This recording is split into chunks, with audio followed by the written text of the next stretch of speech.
هذا القرآن يوحدنا لطريق الخير يوجهنا الله تعالى أنزله ورسول الله بسم اللہ الرحمن الرحیم. در بیان حقیقت الحاق و تحقیق ملحقیت تمسکنہ و اخواتش. الحاق کی حقیقت کے بیان میں اور تمسکنہ اور اس کے نظائر کے ملحق ہونے کی تحقیق. یہاں مصنف رحمۃ اللہ علیہ نے طلبہ کے افادے کے لیے چند مفید باتوں کو بیان کیا ہے، اور ہم یہ کہہ سکتے ہیں آسان لفظوں میں کہ مصنف رحمۃ اللہ علیہ نے طلبہ کے سامنے ایک فیصلہ کن تحقیق کو پیش کیا ہے. جو آپ صرف کی اگر دیگر کتابوں کو پڑھتے تو کچھ مسائل ایسے ہیں، حالانکہ جزوی مسائل ہیں، لیکن ایسے ہیں کہ ان میں صرفیوں کا اختلاف ہے، اور کچھ صرفی ایک بات کو ثابت کرتے ہیں اور دوسرے صرفی اس کی نکیر کرتے ہیں، اس کا انکار کر دیتے ہیں. تو اگر آپ صرف کی دیگر کتابوں کو پڑھتے تو آپ فیصلہ نہیں کر پاتے کس کی بات درست ہے، کس کی بات صحیح ہے، کس کی بات صحیح نہیں ہے، یا اس سلسلے میں صحیح تحقیق کیا ہے. تو مصنف رحمۃ اللہ علیہ نے یہاں ان صرفیوں کے نظریے کو بھی پیش کیا ہے، ان کے دلائل کو بھی پیش کیا ہے، اور اس کے بعد اپنی فیصلہ کن تحقیق طلبہ کے سامنے پیش کر دی ہے. تو اس کو ہم سمجھنے کی کوشش کرتے ہیں. سب سے پہلے بات جو انہوں نے بیان کی ہے اس کو ہم سب پڑھ لیتے ہیں، اس کے بعد جو مصنف نے تحقیق پیش کی ہے اس کو سمجھنے کی کوشش کرتے ہیں. سب سے پہلے بات جو بتائی مصنف نے فائدہ کے تحت، یہ بتائیے کہ فائدہ در کتب متولہ صرف ملحقات دیگر بسیار ہم بربائی مجرد و ہم بربائی مزید فی شمردہ ان. صرف کی دوسری طویل کتابوں کے اندر ملحقات کی بحث میں رباعی مجرد اور رباعی مزید فی کی دیگر بہت سارے ملحقات کو بیان کیا گیا ہے. دانی رسالہ بر مشہورات اکتفا کر دے، لیکن ہم نے اپنے اس رسالے علم الصیغہ کے اندر صرف مشہور ملحقات کے بیان پر اکتفا کیا ہے. مصنف فرماتے ہیں کہ ثلاثی مزید فی کو رباعی کے ساتھ جب حرف کی زیادتی کر کے لاحق کیا جاتا ہے تو آپ نے ابھی دیکھا کہ چند ابواب کا آپ کے سامنے بیان کیا ہے.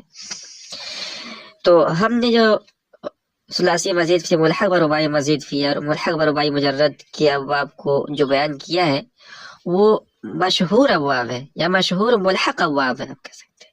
اس کے علاوہ صرف کی اگر طویل کتاب پڑھیں گے تو وہاں اس کے علاوہ بہت سارے اور ملحقات ہیں، یعنی ثلاثی مزید فی کو رباعی مزید فی کے ساتھ لاحق کیا گیا حرف کی زیادتی کی وجہ سے. ان ابواب کے علاوہ اور بہت سارے ابواب ہیں، لیکن ہم نے یہاں مشہور ابواب کو بیان کیا ہے. مثال کے طور پر علامہ راضی نے چند اور ملحقات کو ذکر کیا ہے. یا حاشیہ نمبر 1 میں ہم دیکھیں گے تو ان میں سے کچھ ابواب کا ذکر ہے. از جملہ کے در رضی مذکور اس کہہ رہا ہے کہ من جملہ ان ابواب میں سے کچھ ابواب وہ ہے جو رضی نے ذکر کیا ہے. ایک ہے فعل بس زیادت حمزہ درمیان عین و لام، عین و لام کلمہ کے درمیان حمزہ کی زیادتی کے ساتھ. چو بر دی کو. اسی طرح ایک وزن ہے فنعل بس زیادہ نون درمیان فا و عین، فا اور عین کلمہ کے درمیان نون کے اضافے کے ساتھ. تو اور بہت سارے اوزان ہیں، مگر مصنف رحمۃ اللہ علیہ نے صرف مشہور اوزان کے یعنی مشہور ملحقات کے بیان پر اکتفا کیا ہے. یہ بات یہاں پوری ہو گئی. اب تحقیق پیش کر رہے ہیں. کہہ رہے در باب تمفعل خلجان کردہ ان. کہہ رہے باب تمفعل جس کا بھی ذکر آیا ہے اس کے اندر صرفیوں نے خلجان پیدا کیا ہے کہ زیادت الحاق قبل فا نمی آیت، کہ فا کلمے سے پہلے حرف کی زیادتی نہیں ہوتی ہے، یعنی فا کلمے سے پہلے کسی حرف کا اضافہ کر کے الحاق نہیں کیا جاتا ہے، جز تا، سوائے تاکہ کہ بضرورت ادائے معنی متعود قبل فا میاد، کہ فا کلمے سے پہلے تا کا بڑھانا درست ہے بشرطے کہ متعود کے معنی ادا کرنا مقصود ہو۔ پس میم برائے الحاق نمی توانت شد، کہہ رہے ہیں لہذا میم کو الحاق کے واسطے، یعنی میم الحاق کے واسطے نہیں آئے گا، بہمی جہل صاحب منشعب گفتہ کے ای باب شاز از قبیل غلط است، کہہ رہے اسی وجہ سے صاحب منشعب نے کہا ہے کہ باب شاز ہے اور غلط کے قبیل سے ہے، یعنی باب ہی غلط ہے، صاحب منشعب نے کہہ دیا ہے۔ میم را اصلی گبان کا دا تا برآ آودن، کہہ رہے کہ میم کو اصلی گمان کر کے تا کو اس پر لایا گیا ہے، یعنی جنہوں نے بھی تا کا اضافہ کیا ہے الحاق کے لیے انہوں نے سمجھا کہ باب تمفعول کے اندر یہ میم جو ہے یہ اصلی ہے، مادے کا میم ہے، اور اس پر تا کا اضافہ کیا ہے۔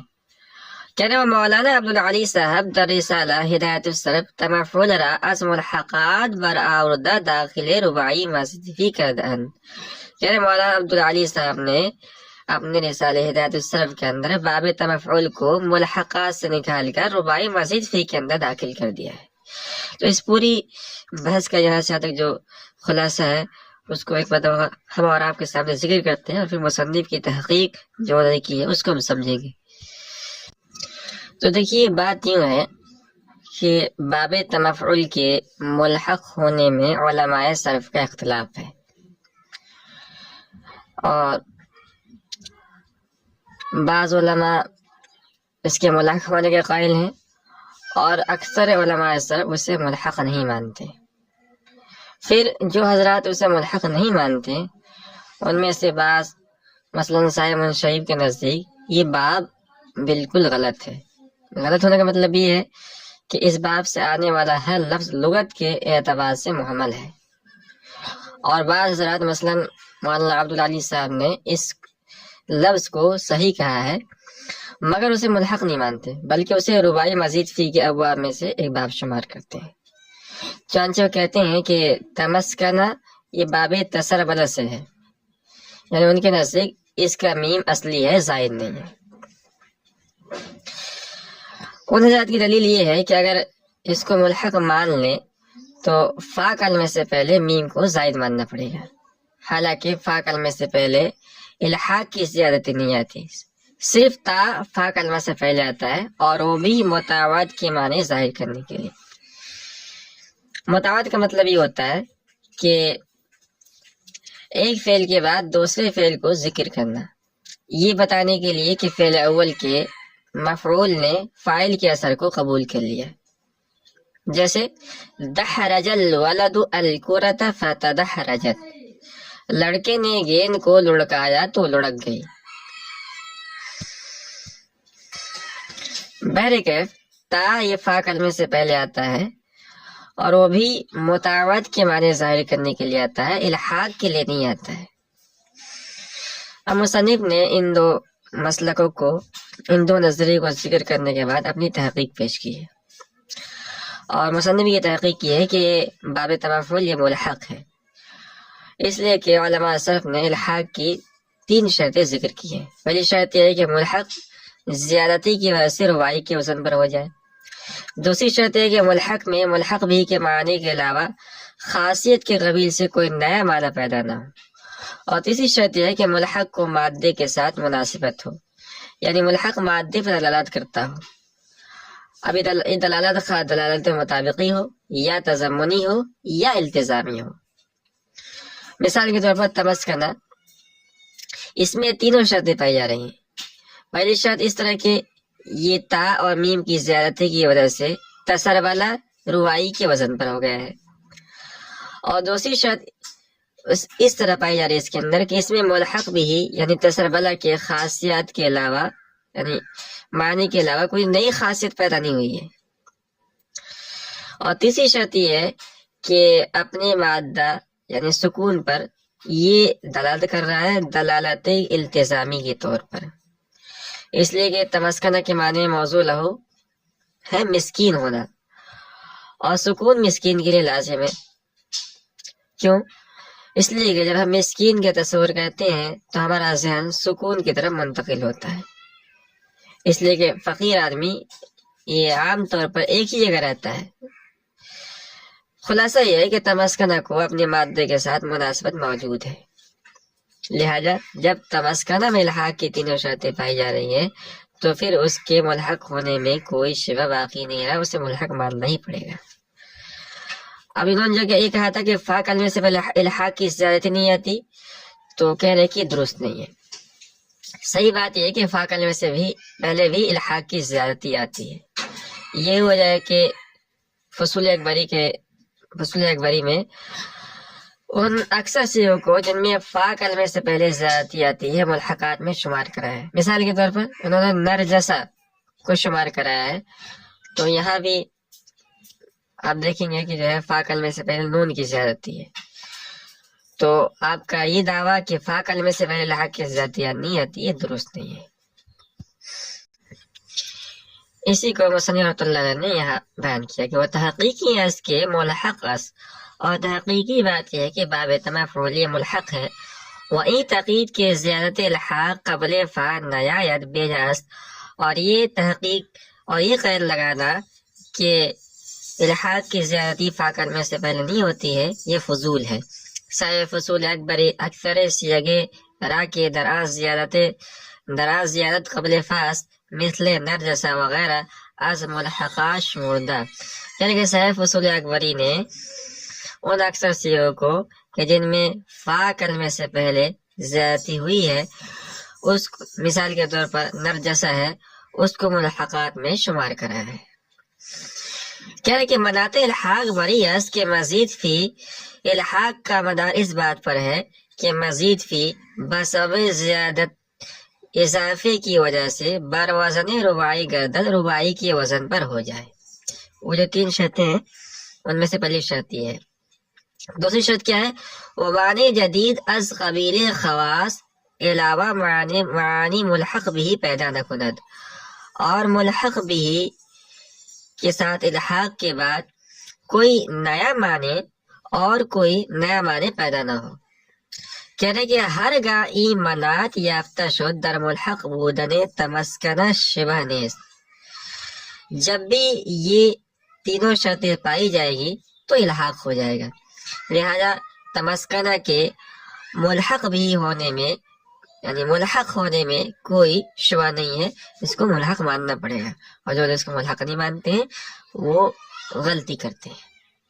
یہ بات یہاں پوری ہوئی۔ وچو مسکینن بروازن فعیل الاس نہ فعیلن، اور مسکین ہونے یہ مفعیلن کے وزن پر ہے نہ کہ فعیلن کے وزن پر۔ تو اس عبارت مصنف نے بتایا کہ بعض لوگوں نے خیال کیا ہے کہ مسکینن کے اندر تمسکنہ کے اندر کہہ لیجیے جو میم ہے وہ میم مادے کا ہے، تو ان کی تردید کی ہے اور بتایا کہ مسکینن جو ہے یہ فعیلن کے وزن پر نہیں ہے، یعنی اس کا جو میم ہے وہ مادے کا میم نہیں ہے بلکہ مفعیلن کے وزن پر ہے، زائد ہے۔ وقاعدہ معینہ محققانہ صرف کے برائے زیادت حرف مناسبت مزید فی با مادہ بدلالت از دلالات ثلاثہ یعنی مطابقی و تضمنی و التزامی کافی است، اور محققین صرفیوں کا یہ متعین قاعدہ ہے کہ حرف کی زیادتی کے لیے مزید فی کے مادے کے ساتھ تینوں دلالتوں یعنی مطابقی اور تضمنی اور التزامی میں سے کسی ایک کے ساتھ مناسبت کافی ہے۔ مقتضا زیادت میم اس در تمسکنہ و مسکینن، یہ بھی تمسکنہ اور مسکینن کے میم کے زائد ہونے کا تقاضا کرتا ہے۔ یعنی صرفیوں نے جو قاعدہ بیان کیا ہے اس قاعدے کی روشنی میں اگر ہم غور کریں تو ہم پائیں گے کہ تمسکنہ اور مسکینن کے اندر جو میم ہے وہ مادے کا میم نہیں ہے بلکہ زائد ہے۔ وسعد مولانا عبدالعلی رحمۃ اللہ علیہ آرا اسباب تسربلا بإصالت میم صحیح نیست.